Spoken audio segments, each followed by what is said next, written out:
नमस्कार। तो तैयार है आप लोग एक बहुत ही दिलचस्प सफर पर चलने के लिए। आज के इस एक्सप्लेनर में हम भारतीय उपमहाद्वीप के ऊपर से एक वर्चुअल उड़ान भरने वाले हैं, एकदम एक पक्षी की नजर से। हम देखेंगे कि हमारी ये जमीन कितनी विशाल, कितनी सुंदर और कितनी अनोखी है। तो चलिए बिना किसी देरी के शुरू करते हैं।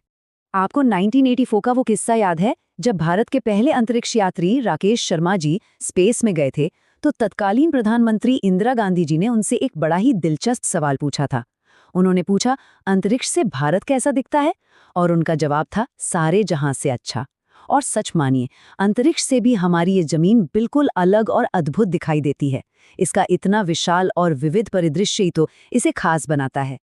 अब इस पूरी तस्वीर को आसानी से समझने के लिए जरा इस माइंड मैप पर नजर डालिए। उत्तर से लेकर दक्षिण तक हम मुख्य रूप से इन 5 भौगोलिक स्तंभों से गुजरने वाले हैं। सबसे पहले विशाल पर्वत क्षेत्र, फिर उत्तरी मैदान, उसके बाद सुनहला थार मरुस्थल, फिर प्रायद्वीपीय पठार और अंत में हमारे तट और द्वीप। बस यही है हमारा आज का रूट। तो चलिए, हमारी इस वर्चुअल उड़ान का सबसे पहला स्टॉप है एकदम उत्तर में हमारा विशाल पर्वत क्षेत्र। अच्छा, पहाड़ों की गहराई में जाने से पहले हमें एक बहुत ही जरूरी शब्द समझना होगा, उपमहाद्वीप। अब ये क्या होता है? दरअसल यह एक महाद्वीप का ही एक बहुत बड़ा लेकिन एकदम अलग हिस्सा होता है। जैसे कि हमारे उत्तर में जो विशाल हिमालय की श्रृंखला है ना, वो एक बहुत बड़ी प्राकृतिक दीवार का काम करती है। और यही दीवार इस पूरे क्षेत्र को एशिया के बाकी हिस्सों से अलग करके एक बिल्कुल अनूठी पहचान देती है। जरा सोचिए, 8,000 मीटर मतलब 8 किलोमीटर सीधे आसमान की तरफ। हिमालय के पहाड़ों के विशालाकार का अंदाजा आप इसी बात से लगा सकते हैं कि यहाँ की कई चोटियाँ 8,000 मीटर से भी ज्यादा ऊंची हैं। भूगोल की दुनिया में इन्हें अक्सर 8,000ers यानी 8,000 कहा जाता है। इन्हें देखकर लिटरली ऐसा लगता है जैसे ये सीधे आसमान को छू रही हों। तो इस विशाल पर्वत क्षेत्र के माइंड मैप को पक्का करने के लिए कुछ मुख्य बातें जल्दी से समेट लेते हैं। ये पहाड़ लगभग 2500 किलोमीटर लंबी एक जबरदस्त प्राकृतिक दीवार बनाते हैं। और हाँ, ये एशिया के 6 अलग अलग देशों में फैले हुए हैं। गंगोत्री जैसे बेहद महत्वपूर्ण और पवित्र ग्लेशियर भी यही हैं। और एक और बात, पहाड़ों से जब हम मैदानों की ओर नीचे आते हैं तो बीच में जो निचली पहाड़ियां मिलती हैं ना, उन्हें शिवालिक की पहाड़ियां कहा जाता है। अब इन ऊंचे पहाड़ों से नीचे उतरने का समय आ गया है। हमारी उड़ान अब प्रवेश कर रही है हमारे दूसरे क्षेत्र में, यानी विस्तृत और समतल उत्तरी मैदान। जरा इस दृश्य को देखिए, उत्तर प्रदेश के ये हरे भरे एकदम चपटे और उपजाऊ मैदान। यहाँ आप देख सकते हैं कि कैसे अलग अलग तरह की फसलें एक साथ उगाई जा रही हैं। गंगा और ब्रह्मपुत्र जैसी बड़ी नदियां इन समतल जमीनों को भरपूर पानी देती हैं। और पता है, हजारों सालों से इन नदियों ने यहाँ की मिट्टी को इतना उपजाऊ बना दिया है कि ये इलाका खेती के लिए मानो एकदम परफेक्ट है। और बस इसीलिए यहाँ इतनी घनी आबादी बसती है। वैसे इस समतल जमीन का फायदा सिर्फ खेती तक ही सीमित नहीं है। जरा इन दोनों तस्वीरों पर गौर कीजिए। एक ओर बिछा हुआ लंबा रेलवे नेटवर्क और दूसरी ओर नदियों में चलती नावें। इस तरह के एकदम फ्लैट इलाके की वजह से ही इतना बड़ा परिवहन नेटवर्क बन पाना संभव हो पाया है। सदियों से लोग और सामान इन्हीं रास्तों से बड़ी आसानी से आते जाते रहे। है ना कमाल का सिस्टम? चलिए अब उत्तरी मैदानों से पश्चिम की तरफ मुड़ते हैं। यहाँ एक बिल्कुल ही अलग और थोड़ा कठोर परिदृश्य हमारा इंतजार कर रहा है। हमारा तीसरा स्टॉप सुनहरा थार मरुस्थल। वाओ, सुनहरे रेत के इस अंतहीन फैलाव को देखिए। अभी अभी हमने जो हरे भरे मैदान देखे थे उसके मुकाबले ये दृश्य बिल्कुल ही अलग है ना? यहाँ दूर दूर तक बस खिसकते हुए रेत के टीले, सूखी कठोर जमीन और एकदम खुला आसमान दिखाई देता है।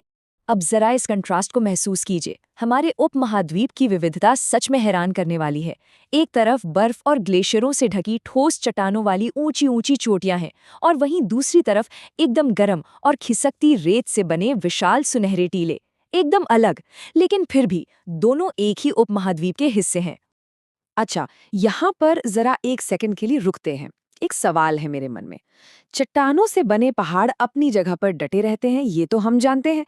लेकिन ये जो रेत की टीले हैं, इन्हें अपना आकार कैसे मिलता है?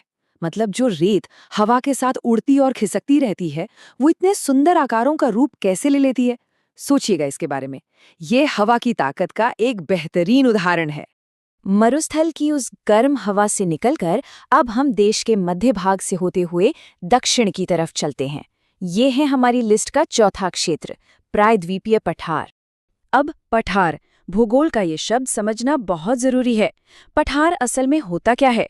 सीधे शब्दों में कहूं तो ये जमीन का एक ऐसा हिस्सा होता है जो अपने आसपास के इलाके से किसी मेज की तरह ऊपर उठा हुआ होता है। इसकी ऊपरी सतह एकदम समतल या फ्लैट होती है और इसके किनारे अक्सर बिल्कुल खड़ी ढलान वाले होते हैं। इसे बेहतर तरीके से समझने के लिए कर्नाटक के मशहूर जोग जलप्रपात का ये दृश्य देखिए। ये एक पठार के किनारे का बहुत ही शानदार उदाहरण है। जरा देखिए कैसे जमीन अचानक से नीचे की तरफ गिरती है। और सबसे मजेदार बात क्या है पता है?